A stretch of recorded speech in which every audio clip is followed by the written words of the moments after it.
Olá, começa agora mais um Repórter do Futuro. Aqui transmitimos conteúdos audiovisuais produzidos durante os cursos da Oboré. O trabalho de hoje é da 4ª edição do módulo Cinema e Jornalismo, Luzes sobre São Paulo. E aqui com a gente, Stephanie Maciel e Bruno Christopher, produziram Tudo é Campo, Tudo é Bola, que fala sobre a relação do futebol de várzea com o crescimento urbano. Bem, pessoal, bem-vindos. Obrigada. Olá, obrigado. Que bom que vocês vieram. Para começar, eu queria falar que eu acho muito interessante essa abordagem que vocês fizeram, de misturar o futebol de várzea, que tem todo esse simbolismo cultural e essa importância para a gente, a famosa pelada, né? Sagrada para todo mundo. E eu queria saber de onde surgiu essa ideia de pegar isso e misturar com a parte do crescimento urbano de São Paulo. Bom, tanto eu quanto o Bruno crescemos em regiões periféricas e na periferia a cultura de várzea ela é muito forte, muito presente. Os times andam sempre muito uniformizados, tem até uma questão muito bairrista. Até a gente chegar na questão do crescimento urbano, de especulação imobiliária, a gente andou um pouquinho, a gente teve outras ideias de outras abordagens, mas vendo o crescimento de zonas de prédios, consequentemente os campos perdendo seus espaços, a gente falou que acho que é essa sacada que a gente pode levar. Foi algo que vocês encontraram no caminho, então, né? Foi. A gente sabia que queria falar sobre futebol e a gente queria dar um viés mais social. E a questão da especulação imobiliária e do crescimento urbano foi o que mais nos chamou a atenção. Bacana, o resultado ficou muito incrível, daqui a pouco a gente vai assistir. Mas antes eu queria entender assim, quando vocês pensaram em falar sobre esse tema, vocês tiveram alguma referência audiovisual que vocês se basearam para produzir o documentário do jeito que ele ficou, ou foi um documentário que vocês foram fazendo sem pensar muito em referências, assim? Eu acho que foi algo que a gente foi descobrindo pelo caminho, né? Não que não tenham tido referências, eu acho que tinham coisas, por exemplo, pelo menos na minha cabeça, tinha, assim, o Retrato Os Fantasmas, do Kleber Mendonça, tinha uma série documental chamada Histórias da Alimentação Brasileira, que inclusive foi importante para entender o recorte de você tratar o tema com amor, né? Não sei se é meio clichê, mas de você ter o olhar do amor. Mas assim, a nível consciente, eu não estava pensando muito em referências durante a produção. É algo que talvez estivesse no fundo da cabeça e foi se desdobrando conforme aconteceu mesmo. Sim. Uma série de referências, né? Querendo ou não, para abordar um tema assim, você acaba puxando coisas que você já viu em algum lugar e tal. Exato. É repertório, né? Com certeza. E a gente está aqui hoje com um cineasta, audiovisual e uma jornalista. E os estilos de roteiro dessas partes são diferentes. Fazer uma reportagem, roteiro de documental, eles conflitam em algumas partes. Eu queria saber como é que foi essa parte de produção, tendo em vista que são áreas tão parecidas, mas diferentes ao mesmo tempo. Eu acho que a gente deu muita sorte porque eu e o Bruno, a gente logo de cara se alinhou muito bem. O tema bateu muito, acho que nós fomos um dos primeiros grupos a serem oficialmente formados porque foi uma sinergia muito legal. Então, ele já tinha todas as referências que ele trazia, eu tinha as referências que eu queria colocar também e juntando com essa sinergia foi muito legal. A gente conseguiu encaixar muito bem logo de cara todas as nossas ideias, as perspectivas, o que a gente queria do material final. Muito bacana. E o módulo Cinema e Jornalismo, ele acontece de forma remota, né? Vocês não se conheciam antes? Não. E eu, por exemplo, quando eu estou num projeto assim, audiovisual, seja ele mais curto ou mais longo, e ele sendo em grupo, a organização é sempre uma questão, né? Eu sou a louca das pastas no Drive, assim, eu queria entender como que vocês fizeram para trabalhar um pouco à distância, né? E como que vocês compartilhavam o material entre vocês? A gente estava muito distante, eu estava morando no interior, assim, no começo do curso, o Bruno estava aqui na capital, a gente... Logo de cara, fizemos uma chamada de vídeo para a gente se ver, né? A gente ter esse primeiro contato. E depois o Drive rolou solto. A gente organizou tudo, pastas separadinhas, com pesquisa de roteiro. A gente compartilhou muitos contatos também no Drive para um ter acesso ao que o outro está tendo acesso. Todas as informações foram 100% compartilhadas e bem organizadas. Cada pastinha com alguma coisinha. Por exemplo, pasta de material bruto, Exato, material sim. editado, as versões, os roteiros. Exato. Sim. Com planilhas, tudo. Inclusive foram uns... Eu não cheguei a ver o tempo completo de material, mas foram acho que uns 150 gigabytes de vídeo. Nossa. Então era coisa. E foi Enquanto eu Drive... podia estar filmando, eu estava filmando. Entendi. É muito drive poder ter também isso, né? E foi o Drive pago, né? Foi. Pra conseguir esse Foi. tempo todo. Entendi. Agora, eu estou mais ansioso ainda do que eu já estava antes para assistir o doc de vocês. Thaís também, Eu com também. certeza. Mas estamos para um rápido intervalo e na volta a gente assiste, ok? Perfeito. Você não sai daí. Na volta a gente vai assistir o doc deles. Tchau, tchau.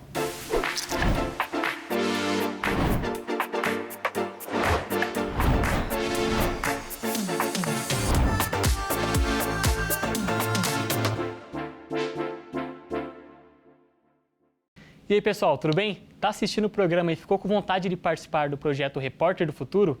Acesse oboré.com para saber mais sobre os requisitos e sobre os prazos de inscrição. Quem sabe o seu trabalho não é exibido aqui, na Rede Câmara.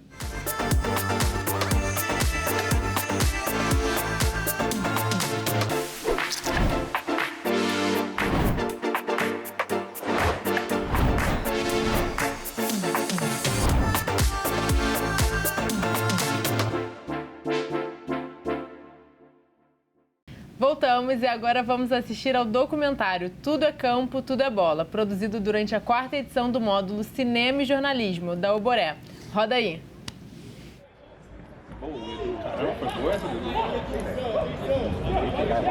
É aqui, ó, é aqui, Edu. Vem, meu goleiro, vem, meu... Sai, Baiano, sai!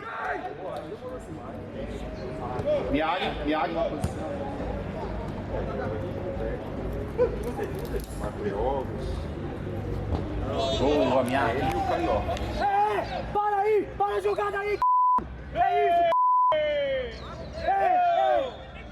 Que mais? Eles estão com dificuldade e aí às vezes tá tocando bem para o lado, mas aqui pra conseguir no meio tem espaço, mano. No meio tem espaço. Mas aqui que o Boca pegou. O Boca pegou aqui, ele virou o jogo e foi.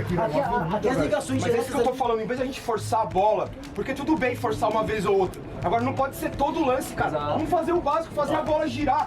Porque quando a gente, presta atenção, quando a gente tá atacando, o time deles tá afundando. Fica um buracão no meio. A gente consegue tá estar tabelando lá, desse lado aqui. A gente inverte, o cara entra por lá e cruza pra trás, a gente faz o gol, tá ligado? Mano, é só ter calma ali e fazer a bola rodar no ataque. Olha essa bola dos volantes aqui no Vini, ele tá achando de primeira a gente lá, velho. Se entrar eu ou entrar o Davi fazendo o facão, o Vini vai achar todas nós sem nem dominar. Ele tá batendo de primeira no meio da zaga, a zaga dos caras ela não acompanha, eles ficam marcando a linha. Se a gente correr, o Davi a gente vai chegar todas nas costas dele, como a gente chegou. A gente não aproveitou, tá chegando mais bom, mas nós estamos chegando. Tem que ter calma, a gente tá apavorado.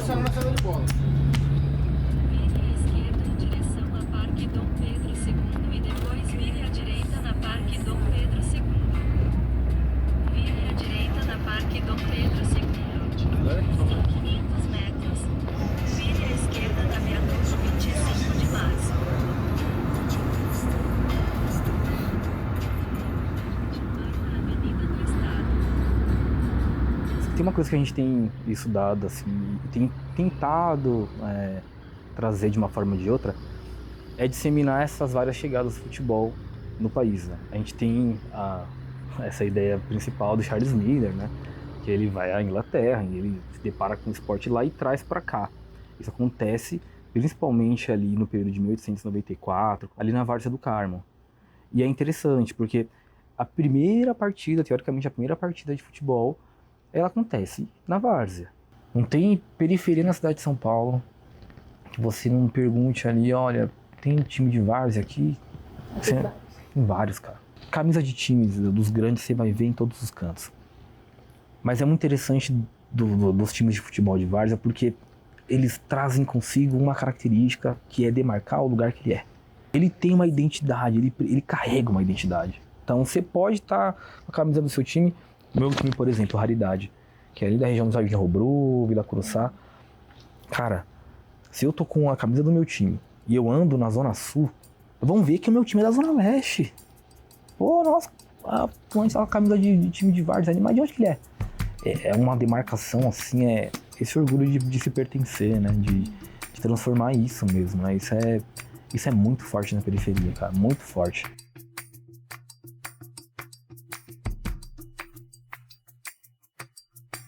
O Código Verde ele foi criado em 2017, dentro do metrô, durante um campeonato de campo, de futebol de campo, que o sindicato da nossa categoria organizava. Então a gente sempre jogou ali um futebol society lá perto da estação Sacomã, E aí a gente falou, vamos participar do campeonato, vamos criar um time. E a partir daí criou. Alguns já jogavam em outros times, mas a gente falou, vamos criar um time. Por isso que o nome Código Verde, porque a maioria na época era da linha verde do metrô. Alguns já jogavam em outros times, mas uma coisa é jogar, você vai, coloca o uniforme, faz sua bola, vai embora. Outra coisa é organizar. Né? Organizar envolve o pré e o pós, é muito intenso, além do dia do jogo, que é você arrumar a quantidade necessária, você arrumar o uniforme, fazer um rateio entre os caras para levantar grana, para pagar o uniforme, fazer inscrição no campeonato, você estudar futebol, as posições, técnica, esquema tático. Vai logo, Baiano! Agora ganha! Então a gente era muito frio nisso, a gente era muito iniciante e isso aí foi um grande aprendizado lá, tanto que nesse campeonato a gente teve algumas vitórias, algumas derrotas. O primeiro jogo a gente perdeu de 6-1.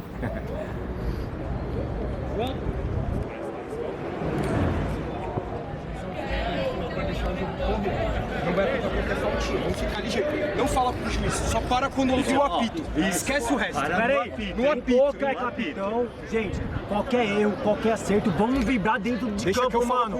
É Copa essa p***. Vamos! Jogo de Copa. Código Verde! Código Verde! Código Verde! A política é a vida, tudo é política, não é só uma eleição, não é só um debate num parlamento.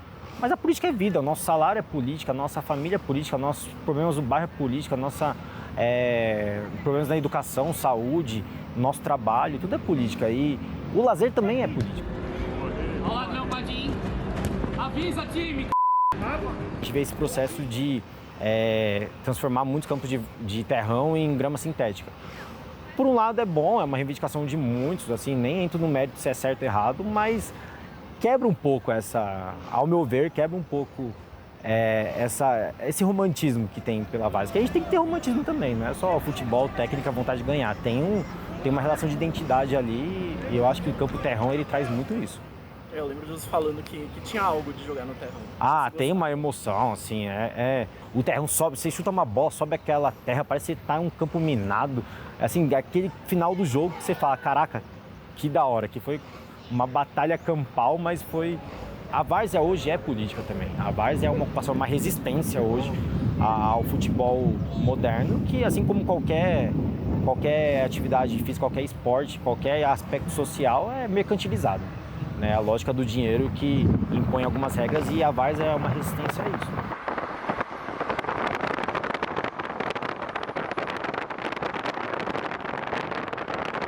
Então, de um lado, você tem a população mais pobre morando próximo aos rios e a população que tem um pouco mais de grana morando nas partes mais altas da cidade.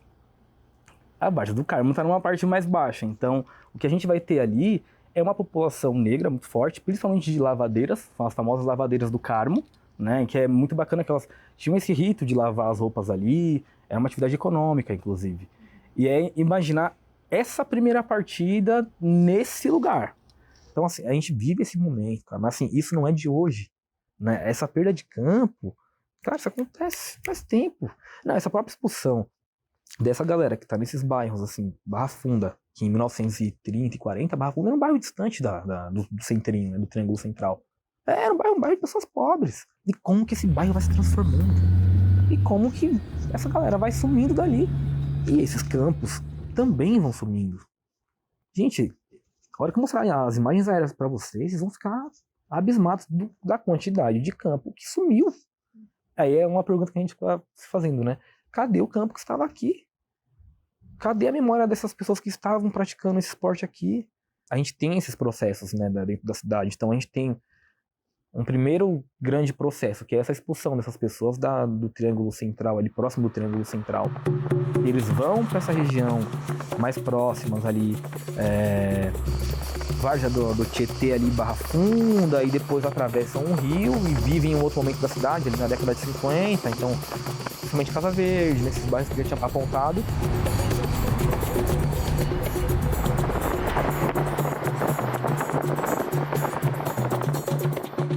Nós começamos através de um trabalho sindical pelo movimento Luta de Classes e também junto com o Sindicato dos Metroviários.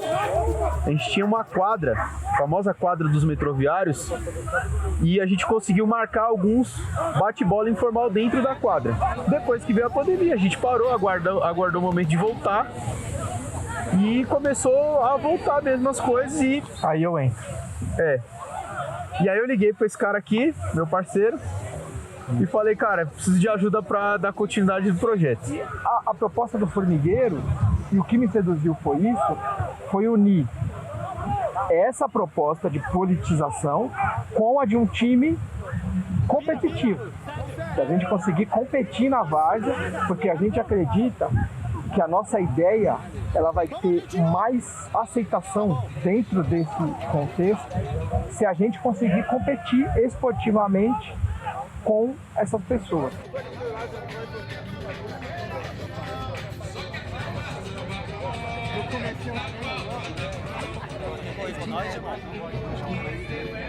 É sério, joelho, caralho. É só Renan. Vai lutar. Tô defendendo meu escudo hoje, Formigueiro Futebol Popular. A gente tem uma proposta muito bacana de basicamente ocupar espaços públicos através do futebol, fazer, né, comunhão em equipe mesmo, então trazer cada vez mais pessoas que não têm acesso a esses espaços públicos ou não sabem que têm acesso a esses espaços públicos de maneira gratuita ou não. Eu lembro que no primeiro rachão, depois do jogo eu sentei para conversar, eu falei, tá, mas, pô, e aí? O que é o Formigueiro? Conversei com o Joelho e eles falaram, não, cara, tipo, a gente é um time, mas a gente tem os nossos, sei lá, os nossos princípios, né? Então a nossa proposta é muito sobre isso, é como que a gente identifica esses espaços públicos, começa a ocupar esses espaços. Marambaia é um lugar que a gente sempre joga, né? Que é um lugar que a especulação imobiliária quer tomar a todo jeito e a gente fala assim, pô, vamos continuar jogando para mostrar que aqui é um lugar de lazer, de resistência, de futebol e que esses espaços têm que existir. Isso daqui não tem que virar um condomínio. O próprio futebol brasileiro, sei lá, tá perdendo sua identidade, que é a ginga, que é a malícia, né? Que é uma coisa que vem da periferia, tá ligado? Vacilou demais. Enquanto geógrafo, pensando nesse espaço, né? E uma cidade que se produz de muitas formas, né? É muito agressivo o que acontece, gente. Esses empreendimentos imobiliários são perigosos, cara. O que me dá gosto é de ver que essa galera está se organizando. Pra mim é o que pega, assim, sabe? É muito legal. Então, eu acho que mais ou menos por aí. Minha preocupação são os campos privados. Esses aí são problemáticos. Porque não estão no domínio do poder público, de uma certa maneira, nem da comunidade. A gente que mora ali na Zona Leste, a gente não via prédio na região de Itaquera, mesmo há 20 anos atrás. A gente olhava ali, não tinha nada assim, nesse sentido, né? Muito horizontal mesmo, né? E, cara, Itaquera, o que aconteceu com Itaquera? E é muito louco, Itaquera tem alguns campos de várzea ali perto do metrô mesmo. Sim. Super perto. Cara, tem muitos campos ali. E eu olho assim e fico, cara, precisa registrar, precisa realmente cuidar, ocupar, porque corre risco, corre bastante risco.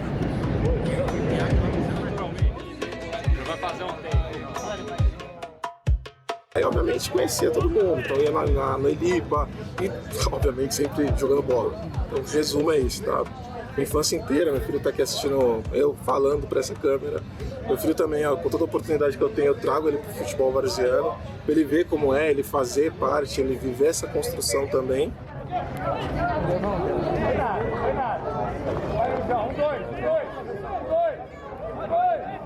Acho que se a gente não tiver esperança, mano, a gente não tem muito por que seguir fazendo, né? Eu acho que a gente precisa ter esperança e continuar fazendo. Na verdade, a real é que assim, eles querem acabar, mas eles não vão acabar com a cultura da várzea em São Paulo e no Brasil, né? Primeiro porque é impossível, é uma cultura ancestral quase, digamos assim, né? E segundo porque a várzea é um modelo de organização da classe trabalhadora e que no momento ainda não está politizada, mas é inegavelmente um modelo de organização. A várzea, ela ela ocupa esse espaço ancestral por ser preto, por ser periférico, tal qual terreiros, tal qual escolas de samba, e todos eles têm isso em comum, né? A cor, a classe. Sim, o Formigueiro é isso, gente. Então, como que a gente pode, né, em conjunto, então fiquem à vontade, a gente tem um futebol que a gente joga toda quarta-feira no CDC, Júlio Botelho. Faço convite para todos vocês, colhem no nosso rachão. Ele acontece a cada 15 dias, na verdade, na quarta-feira.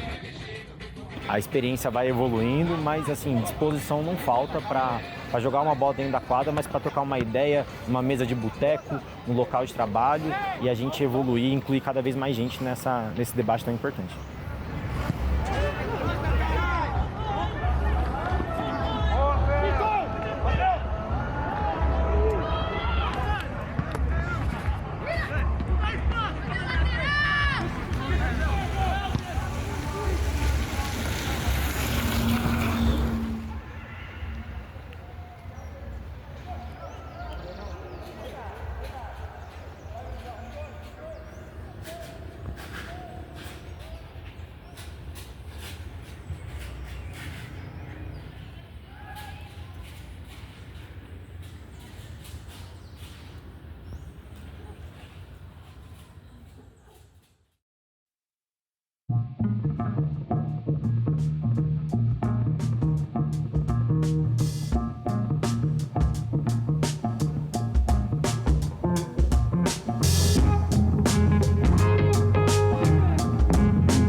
Esse documentário foi produzido por Matheus Leitão, Stephanie Maciel e Bruno Christopher. É importante citar que foi o primeiro documentário especificamente sobre futebol de várzea que assistimos aqui. E foi muito interessante, né, Pierre? Eu adorei o documentário e olha que eu sou um perna de pau, não jogo nada de futebol.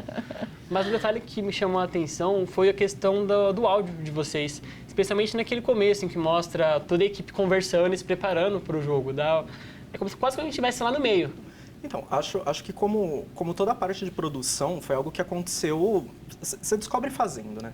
E eu tava tentando ser olhos abertos, ouvidos abertos o tempo todo, e você tá só ali acompanhando aquela cena e parece que ela se trilha sozinha, né? Aquelas personagens dão a dinâmica do que aquela cena tá tentando dizer e só deixar o espectador ouvir. E o áudio é muito a espinha dorsal da construção audiovisual, né?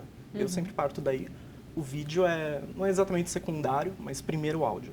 Você começa a partir do áudio e depois parte para... Exato. É diferente da abordagem que a gente faz. Bom. Interessante. Eu acho que essa é uma dica muito boa, porque a gente, às vezes, está produzindo o documentário, uma reportagem, a gente pensa muito na imagem, né? Mas é um projeto audiovisual, os dois, né? Então, é importante dar um destaque para o áudio. E vocês também entrevistaram tiveram várias fontes muito, muito bacanas, uma pesquisa histórica também. E vocês conseguiram gravar com o Everton, né, que é um pesquisador lá do Museu do Futebol, e junto da entrevista dele tiveram algumas imagens de arquivo. Eu queria entender como que vocês chegaram até essa fonte, que é uma fonte muito boa para o documentário, e como que vocês encontraram as imagens de arquivos que ficaram show de bola, né? Ficaram muito boas. O contato com o Everton foi um grande golpe de sorte.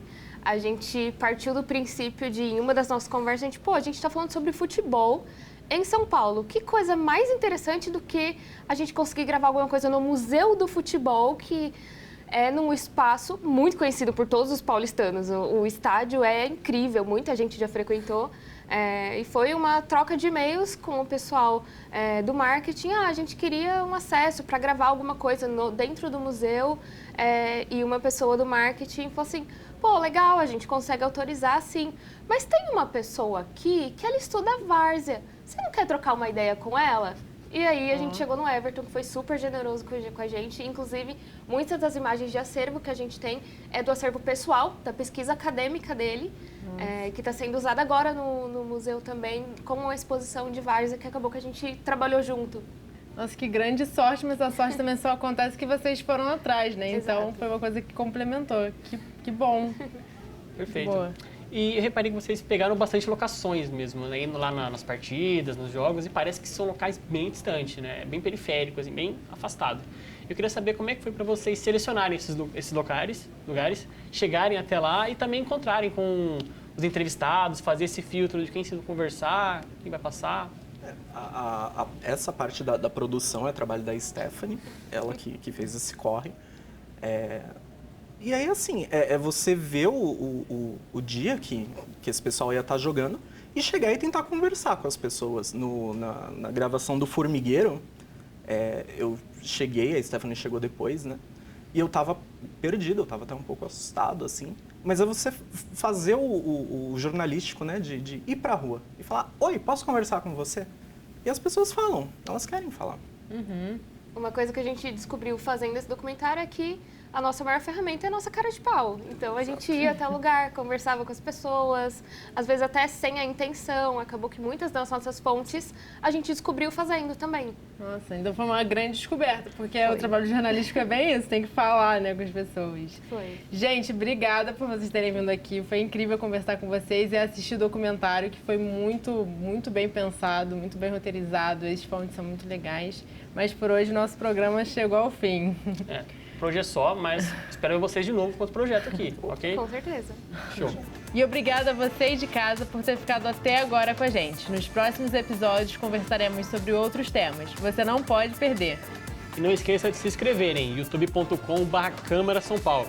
Os episódios de todas as temporadas estão disponíveis para você assistir quando quiser. E vale lembrar que no site da Alboré você acompanha a disponibilidade de todos os cursos. Um abraço para você. No próximo programa nos vemos de novo. Rede Câmara São Paulo, sua conexão com a política da cidade.